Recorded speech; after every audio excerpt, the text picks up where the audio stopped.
आप यकीन रखें फलक जी, इस बीन का सुर आपको हैरान कर देगा और शायद किसी और को भी। कैसी हैरानगी साहिबा? बेगम साहिबा, मेरी तबीयत कुछ ठीक नहीं है, क्या मैं कुछ देर आराम करके चला जाऊँ?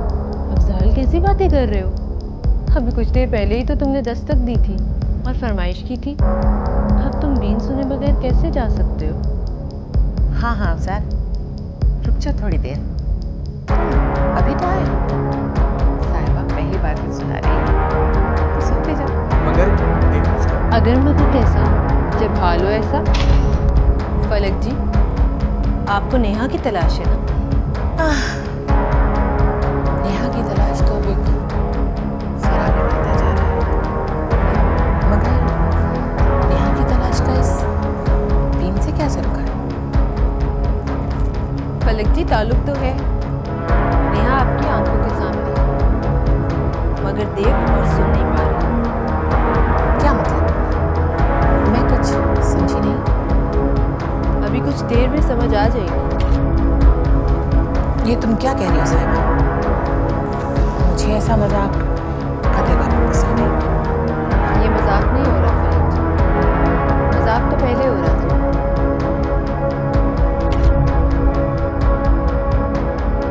अभी तो सिर्फ मजाक और मजाक करने वाले का पर्दा चला। आप कहती थी ना कि अफजाल नेहा से बहुत मोहब्बत करता है, उसके अंदर हर तरफ नेहा है। तो उसी नेहा को अफजाल के अंदर से निकाल देना ताकि अफजाल को सुकून मिले। क्या बातें कर रही हैं साहिबा बीबी? बेगम साहिबा, साहिबा बीबी बीमार लग रही हैं। इतनी जल्दी भी क्या है? बहुत जल्द पता चल जाएगा कि कौन ठीक है। आप अपनी हद से तजावज़ कर रही हैं साहिबा बीबी, मैं चलता हूँ। रुक जाओ थोड़ी देर, मुझे बिल्कुल भी अंदाजा नहीं कि यहाँ ये सब क्या हो रहा है, मगर जो भी होगा अफजाल के सामने होगा। और तुम अफजाल कहीं नहीं जाओगे। मगर बेगम साहिबा, ये मेरा हुक्म है ये अफजाल। शुक्रिया, इजाजत है? अरे हाँ हाँ, इजाजत है। सांस लो, एक और लो, एक और, अब आखिरी सांस लो। इतने सांस तो शबनम फिल्म में मैंने ले ली जितने मैंने आपके क्लिनिक पे ले ली। अच्छा, जो पिछली दफा मैंने तुम्हें दवाई दी थी वो खा ली थी? और मैंने फेंक दी थी। क्या मतलब? खा ली थी, अब खांसी के साथ बलगम भी आ रही है। दवाई नहीं ना खाओगे तो यही हाल होगा, तो खांसी के साथ बलगम ही आएगी और क्या तुम्हें पेट्रोल आएगा? डॉक्टर साहब, पेट्रोल तो पंपों में नहीं आ रहा, अब कोई मुझे टीका लगा दे, शायद आराम आ जाए। टीका तो तुम्हें मेरा असिस्टेंट लगाएगा फीस की सूरत में, फिर तुम्हें मुकम्मल आराम आ जाएगा। हैं? क्या कह रहे? एक तो हर बंदा घर से डॉक्टर बन के आ जाता है। अच्छा, मैंने कुछ टेस्ट लिखे हैं और कुछ एक्सरे लिखे हैं, ये करवा के आना मेरे पास, ठीक है? फिर उसके बाद हम डिसीजन लेंगे कि हमें क्या करना है। डॉक्टर साहब, कोई खाने के लिए गोली दे दें। कौन सी, पिस्तौल की खाओगे या क्लाशनकोव की खाओगे? डॉक्टर साहब, कोई मीठी गोली दे दें। मैंने तुम्हें कहा ना कि पहले अपने टेस्ट करवा के आओ, फिर उसके बाद डिसीजन लेंगे हमें क्या करना है, समझ गए ना? आप टेस्ट करवा के आओ। डॉक्टर साहब, वनडे ना करा लूं?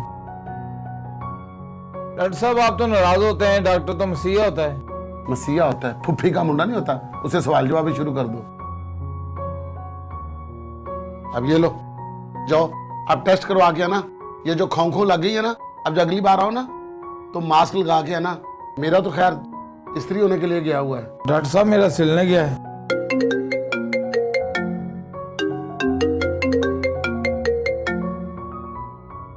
जी अस्सलाम वालेकुम अंकल।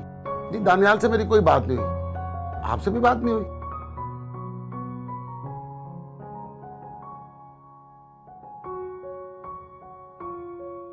जी मुझे भी उसका मैसेज ही आया था कि किसी असाइनमेंट में बिजी है और क्लाइंट देख रहा है और काफी दिनों से बिजी है।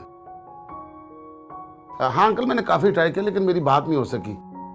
मैं उसके अपार्टमेंट भी गया था, वहां भी मुलाकात नहीं हो सकी, लेकिन मुझे पता चला कि कोई मेरे ही जानने वाले हैं, उनका वो ट्रीटमेंट कर रहे हैं। तो इंशाल्लाह आप बेफिक्र रहिए, जल्दी बात हो जाएगी। क्या मतलब? दानियल घर वालों के भी राब्ते में नहीं है, ये कैसे मुमकिन हो सकता है? सबके साथ मैसेज पे बात कर रहा है, काशिफ से भी नहीं पूछ सकता। आखिर मामला क्या है? कुछ सोचना पड़ेगा।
अरे वाह साहिबा वाह, तुमने तो आज कमाल ही कर दिया।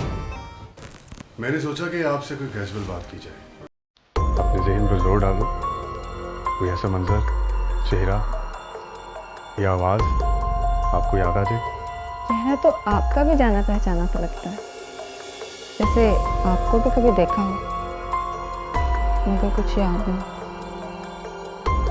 बस एक धुन सी है, कुछ आवाजें गूंजती हैं, मगर वो शोर बनकर अजियत देती हैं। ये अच्छा सा है, मतलब कि आप गैर महसूस तरीके से वापसी की कोशिश कर रहे हैं। आप ट्राई करें, जो भी ख्याल, चेहरा, आवाज़ दिमाग में आए उसे रद्द मत करें, पूरे फ्लो से आने दें। बैक ऑफ द माइंड इस हादसे तक पहुंचना है जिसकी वजह से आप याददाश्त खो चुके। डॉक्टर साहब, इसे मैं कब तक कुछ याद कर पाऊंगी? मुझे तो 2 दिनों का इंतज़ार है कि आप 2 दिनों में बिल्कुल ठीक हो जाओ और सुकून हो जाओगे। और मैं भी, मेरा मतलब है कि क्लाइंट का ठीक हो जाना डॉक्टर के लिए भी साइन ऑफ रिलीफ हो। 2 दिन में ऐसा क्या हो जाएगा डॉक्टर साहब? चमत्कार हो जाएगा, चमत्कार, ऐसे जैसे कुछ हुआ ही नहीं। उस पर यकीन रखिए। मुझे आप पर यकीन है दानियाल साहब, बस आप अपने इलाज पर यकीन रखिए। ऐसे बहुत से केस हल कर चुका, डोंट वरी, ये भी हो जाएगा। एक ऐसे ही सेशन चांद की रोशनी में होगा और आप बिल्कुल ठीक हो जाएंगे। चांद जो खुद सूरज से रोशनी उधार मांगकर अपने आप को रोशन करता है, वो किसी और को क्या रोशनी देगा? हाँ, मगर तारों के झुरमुट में खड़ा अकेला चांद उधार की रोशनी के बावजूद करामत होता है। ओके, मैं चलता हूँ।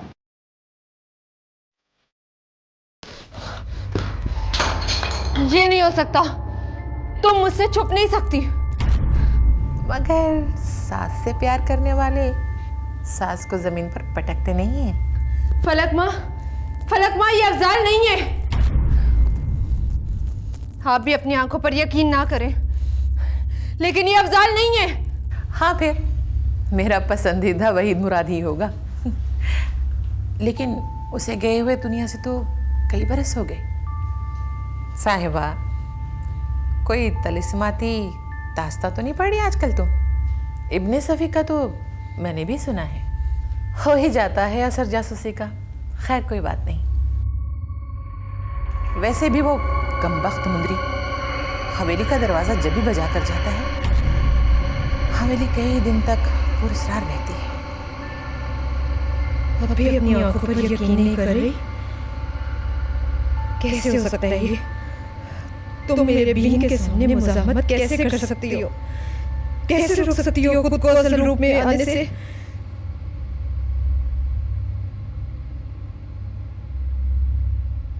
कैसे हो सकता है ये? कैसे रोक सकती हो खुद को असल रूप में आने से? क्या सोचने लगी साहिबा? तुम यूं समझो कि जैसे कुछ हुआ ही नहीं, और अगर लगे जो हुआ है तो वो अच्छा ही हुआ है। अच्छा ऐसा करो, वो मेरे कमरे में दम पड़ा हुआ पानी रखा है, तुम वो पी लो जाकर, अफाका होगा तुम्हें। साहिबा बीबी, अगर आपका शक दूर हो गया हो तो क्या मैं जा सकता हूँ? अभी तो तुम जा सकती हो, मगर ये मत समझना कि तुम जीत गई। समझो पहला राउंड था, और हाँ, मैं तुम्हारा पीछा नहीं छोड़ूंगी। तुम्हें सामने तो आना ही होगा। बेगम साहिबा ठीक कहती है, तुम्हें दम वाला पानी पीने की जरूरत है। आप जाएं, आराम करें, और हाँ, ये बीन ले जाएं, ऐसे चीजों को तोड़ा नहीं करते, दोबारा काम आएंगी।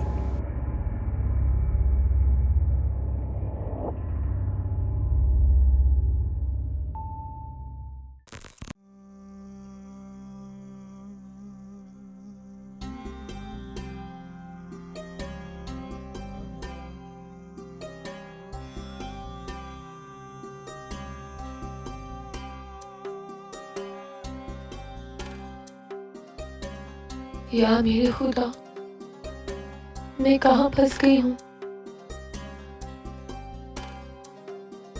इन जंगलों में भटक रही हूँ,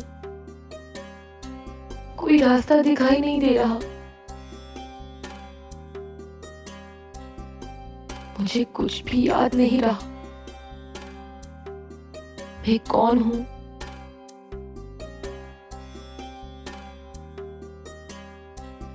कहाँ से हूँ और क्यों हूँ? कहाँ से आई हूँ इन जंगलों में? या मेरे मालिक, मेरी मदद फरमा, अपनी रहमत के सदके मुझे कोई रास्ता दिखा दे। मुझे मेरे दुश्मनों से महफूज रखना। मुझे कुछ याद आ जाए,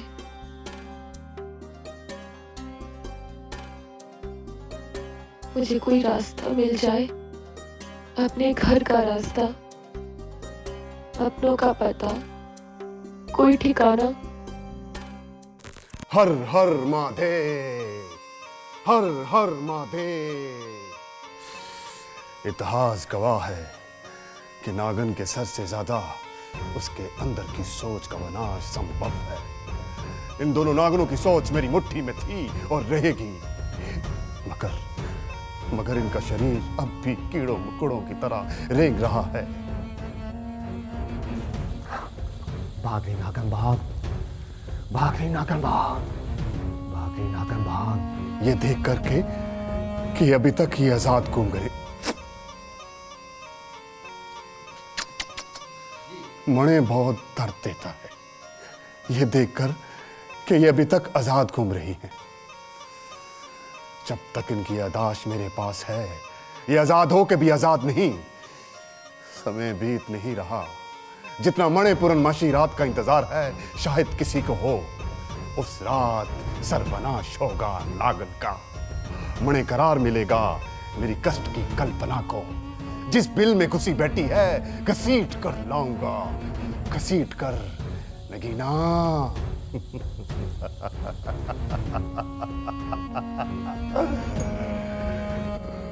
भागरी नागन शंकर आया, भागरी नागन शंकर आया, भागरी नागन शंकर आया, भागरी नागन शंकर आया, भागरी नागन शंकर आया।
अफजाल, ये तो तुम ही मुझे बताओगे कि तुम्हारे साथ हुआ क्या है और कब से तुम नागिन का रूप लिए इस हवेली में फिर रहे हो। और नागिन, ये जो तुमने मुझे पूरी हवेली के सामने जिल्लत दी है ना, इसका बदला मैं तुम्हारी खाल उतार कर लूंगी। आसान मौत नहीं दूंगी तुम्हें।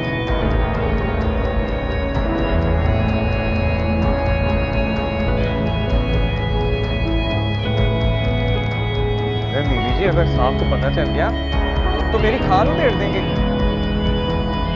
साहब तो क्या, किसी को कुछ करना चाहिए। तुम बस वैसा करना जैसा मैं तुम्हें कहती हूँ। टैबलेट्स चाय में डाल के उसे दोगे तो वो नहीं, तुम उसे गाड़ी में डाल उसे ऐसी जगह छोड़ कर आओगे जहाँ से अरे बीबी जी, अगर इससे कुछ हो गया तो क्या मतलब है कि मेरा क्या होगा? उसे कुछ हो भी जाए तो फर्क नहीं पड़ता, लेकिन तुम्हें इतने पैसे मिल जाएंगे कि तुम्हारी पूरी जिंदगी के लिए काफी होगा। तुम घबराओ मत। ये पैसे रखो और बाकी काम होने के बाद तुम्हारे अलावा मैं किसी पे ट्रस्ट नहीं कर सकती। नहीं बीबी जी, मैं भला ये काम पैसों के लिए करूंगा? मैंने इस घर का नमक खाया है, मैं तो उसका हक अदा कर रहा हूँ जी। ना फिर भी कहती हैं तो मैं ले लेता हूँ, लेकिन इसकी कोई जरूरत नहीं थी जी। इस पैकेट में पैसों के साथ टैबलेट्स भी हैं, लेकिन ये काम तुम उस वक्त करोगे जब साहब घर पे नहीं। इंतहाई राजदारी के साथ, किसी को कान खबर ना हो। और अगर कोई गड़बड़ हुई ना, किसी को कुछ पता नहीं चलेगा बीबी जी, ताकि इसे भी पता नहीं चलेगा। मैं जानता हूँ जी कि वो कितनी जालिम औरत है और दुश्मन है जी इस घर की।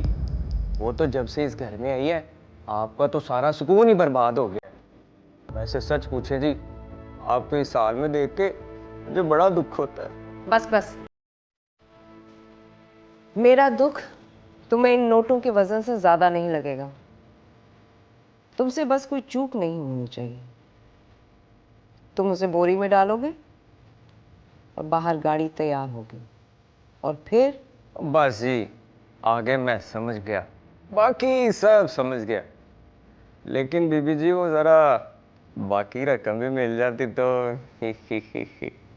बाकी काम होने के बाद। वैसे बीबी जी, इससे पहले आज तक वो मैंने इस तरह का काम नहीं किया, लेकिन क्या करें जी, एक तरफ गुर्बत है और एक तरफ खौफ। अब आपको इनकार भी तो नहीं कर सकते ना जी। जो हुक्म बीबी जी, ऐसा ही होगा।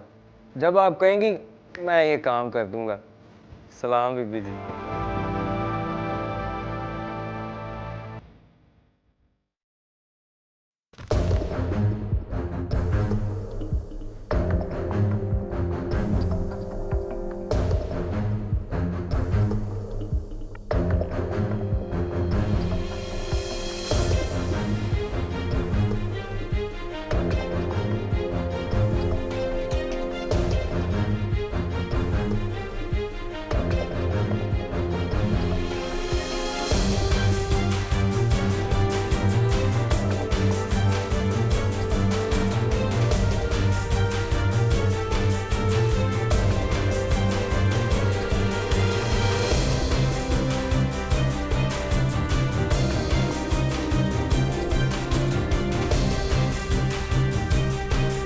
नेहा,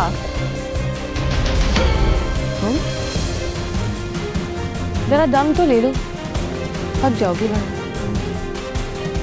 किसकी तलाश में हो तुम तो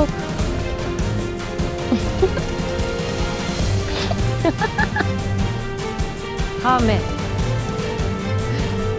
यानी तुम यानी हम दोनों एक, बिल्कुल तुम्हारे जैसे। लेकिन तुम्हारी तरह डरी हुई नहीं और बुज़दिल नहीं,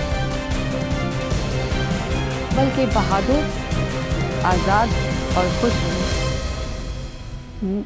मैं बुज़दिल नहीं। अच्छा, तुम बुज़दिल नहीं हो? लेकिन तुम ये इतना डरे हुए क्यों कह रही हो?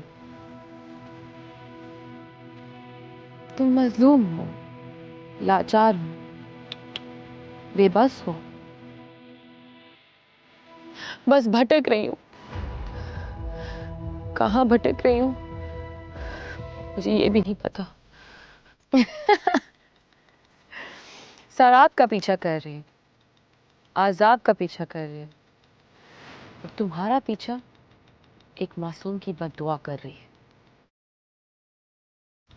जिसे तुमने कत्ल किया, जान ले ली तुमने उसकी। मुझे दुख है उसका, पछता रही हूं मैं,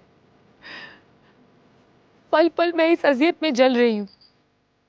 जिसे तुमने कत्ल किया तुम उसकी मंजिल नहीं थी, और तुमने उसको उसकी मंजिल पानी नहीं दी। अब तुम्हें तुम्हारी मंजिल कभी नहीं मिलेगी, कभी नहीं। इसीलिए तो मैं खुद को तलाश कर रही हूं, खुद को ढूंढ रही हूं। भोली भाली मजलूम कातिल नेहा, तुम खुद को पा भी लोगी ना तो उसे नहीं पा सकोगी। मोहब्बत का मकतूल है वो, एहसास पे राजी नहीं होती। झूठ बोल रही हो तुम, झूठ बोल रही हो।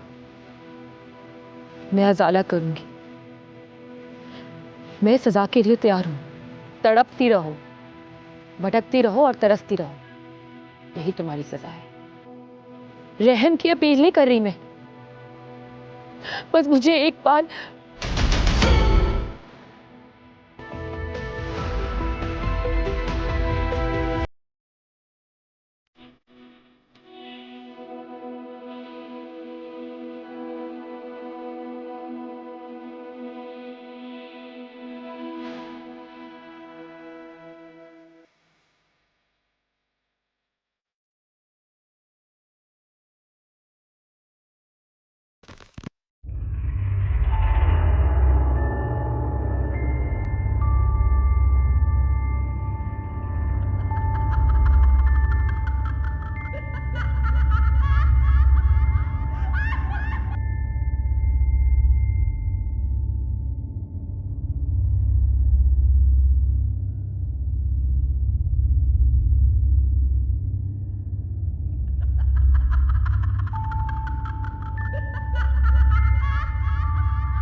महारानी साहिबा, आप ठीक तो हैं? हाँ मैं ठीक हूँ, तुम करीब मत आना।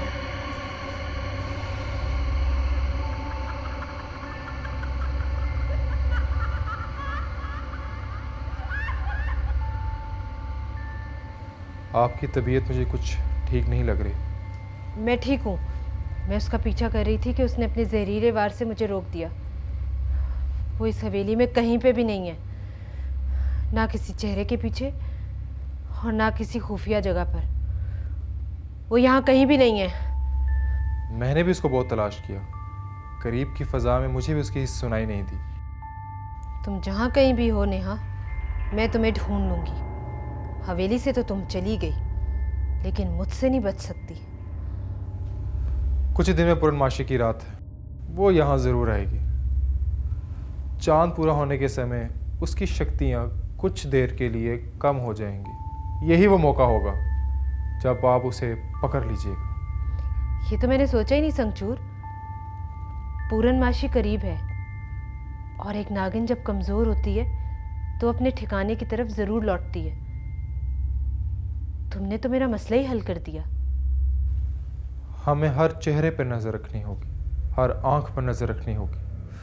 वो किसी भी रूप में आ सकती है। जैसे ही चांद पूरा होगा वो अपने असल रूप में आ जाएगी। यही वो मौका होगा जब आप उसे पकड़ लीजिएगा। हमारे पास ये सब करने के लिए बहुत कम समय होगा।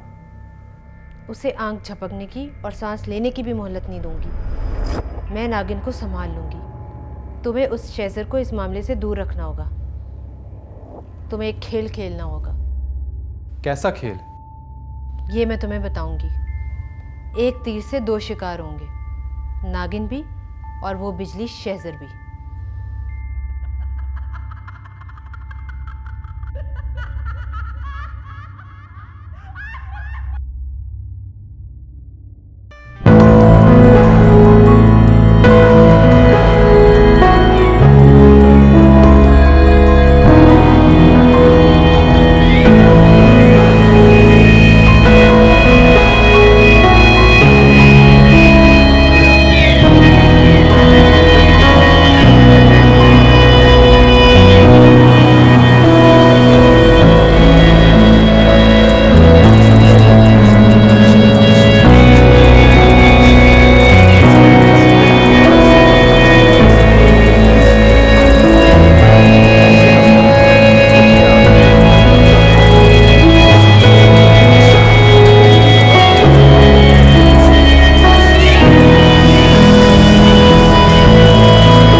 रात पिछले पहर तय खाने से मेरे कानों में कुछ मानूस सी आवाज़ें आई हैं। मुझे यकीन है हवेली के कोई और लोगों को सुनाई नहीं दी होंगी।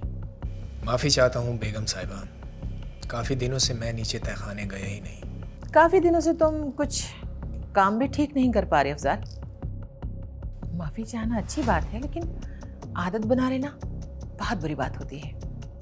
तुम जानते हो तहखाना काफ़ी हसास है, इसकी गहराई में बहुत कुछ छुपा हुआ है। आइंदा ऐसा नहीं होगा बेगम साहिबा। मैं आज ही नीचे उतरता हूँ, देखता हूँ क्या मामला है। हाँ देखो, ज़रूर देखो किसकी ज़बान आज़ाद और किसके हाथ पाँव की बेड़ियाँ ढीली पड़ गई हैं। खैर, नेहा की कोई खबर? पुलिस क्या कहती है? अभी तक कुछ पता नहीं चला बेगम साहिबा। पुलिस अपनी कोशिश कर रही है। कभी कभी सोचती हूँ काम का बोझ तुम पर कुछ ज़रूरत से ज़्यादा ही डाल दिया है मैंने। कमाल है, अब तुम्हें अपने लिए वक्त ही नहीं मिलता। बेगम साहिबा, मैं आपका और हवेली का काम बोझ समझ के नहीं, अपना फर्ज समझ के करता हूँ। आपकी शफकत और हवेली की छत के अलावा मेरे पास है ही क्या? इसीलिए तो कह रही हूँ तुम्हारा काम बहुत ज़्यादा है और ये काम अब बढ़ जाना चाहिए। मुझे साहबा बता रही थी कि कोई नौजवान है काबिल एतबार और बहादुर। मैं समझ रही थी कि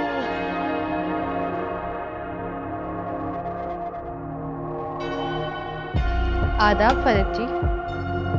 अरे बड़ी लंबी उम्र है तुम्हारी।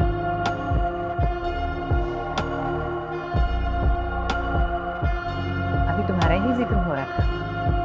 ज़ही नसीब, अफजाल की ज़बान से जिक्र महबूब के अलावा भी किसी का तज़किरा हो, खुशबख्ती है। कैसी हैं आप? मैं ठीक हूँ, बल्कि मैंने फलक जी के हुक्म से तुम्हारे ठीक रहने के लिए इंतज़ाम भी कर लिया। आओ हातिम।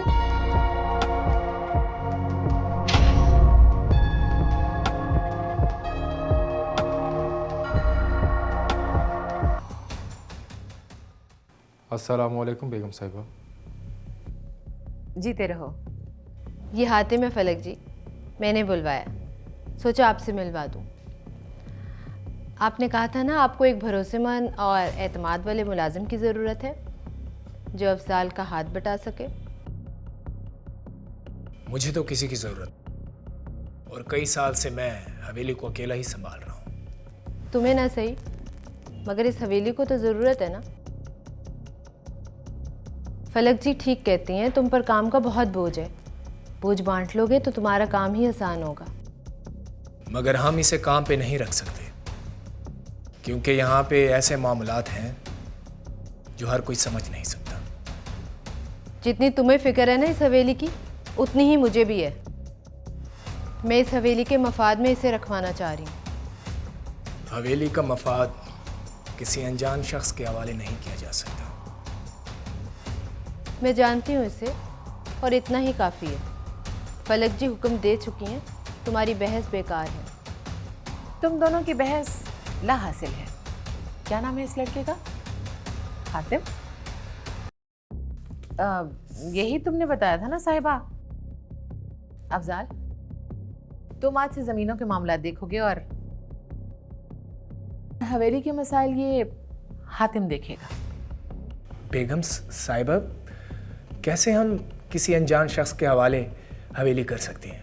अफजाल, तुम्हें कितनी बार समझाया है, ये हवेली अनजान से जानकार बनने की तजुर्बा गाह है। कोई जान निछावर करे, ये जान ले ले, हम उसे रोक नहीं सकते। यहाँ लोग आते नहीं, भेजे जाते हैं। हर एक की मंजिल तय है और इसका आना भी तय था। आपसे मिलकर बहुत खुशी हुई। मैं आपसे हवेली के मामला सीखने की कोशिश करूँगा।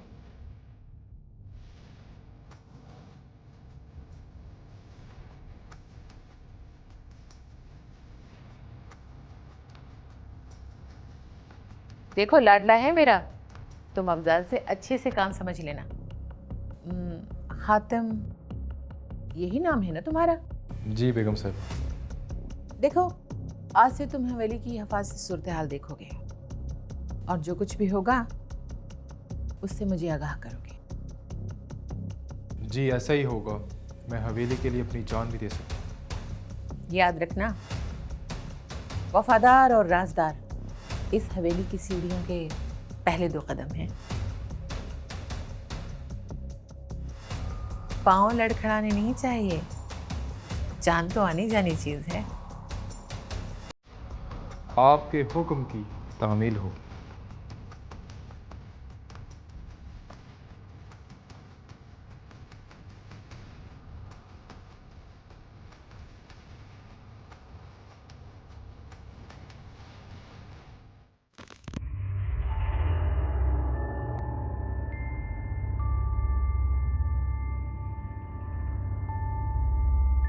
बीवी जी, गर्मा गर्म चाय हाजिर है। ये तो तुमने बहुत अच्छा किया चाय ले आए, मेरे सर में बहुत दर्द हो रही थी। बस जी मेरे होते आपको टेंशन लेने की जरूरत नहीं है, गर्मा गर्म चाय पिए बस आप। नहीं जी, आप पिए चाय और मैं चलता हूँ बस।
रिमशा बीबी वो बेहोश हो गई हैं और बड़ा टाइम लगा जी, लेकिन अब बेसुध पड़ी हैं। अब जल्दी से जाओ, इसको गाड़ी में डालो और दूर वीराने में फेंक के आओ।